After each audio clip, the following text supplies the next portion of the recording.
ఉంటారని ఎమ్మెల్యే మల్లారెడ్డి మరొకసారి స్పష్టం చేశారు. హైదరాబాద్ బోయిన్పల్లిలో జరిగిన కేటీఆర్ జన్మదిన వేడుకల్లో ఆయన పాల్గొన్నారు. ఓ కార్యకర్త రక్తంతో రాసిన లేఖ తనను తీవ్రంగా కలిచివేసిందని, ఆ ఆప్యాయత చూసిన కార్యకర్తను త్వరలోనే కలుస్తానని మల్లారెడ్డి తెలిపారు. చాలా బాధ అనిపించింది నాకు. ఎవరు అడ్రస్ కూడా రాయలేదు. తప్పకుండా ఆయన కలుస్తా. నేను ఆయన బాధ రాసినందుకు చాలా బాధ అనిపించింది నాకు. ఎవరు అడ్రస్ కూడా రాయలేదు. తప్పకుండా ఆయన కలుస్తా.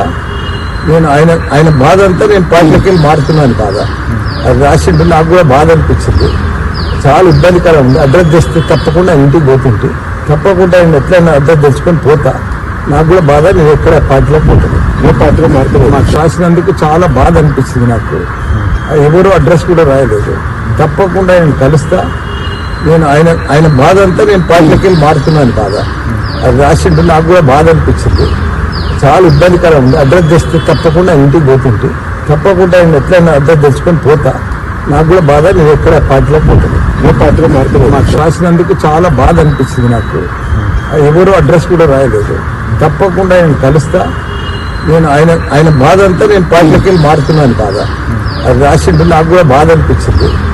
చాలా ఇబ్బందికరం ఉంది. అడ్రస్ తెస్తే తప్పకుండా ఇంటికి పోతుంటే తప్పకుండా ఆయన ఎట్లయినా అడ్రస్ తెచ్చుకొని పోతా. నాకు కూడా బాధ. నేను ఎక్కడ పార్టీలో పోతాను, ఏ పార్టీలో మారుతున్నాను. నాకు రాసినందుకు చాలా బాధ అనిపించింది నాకు. ఎవరు అడ్రస్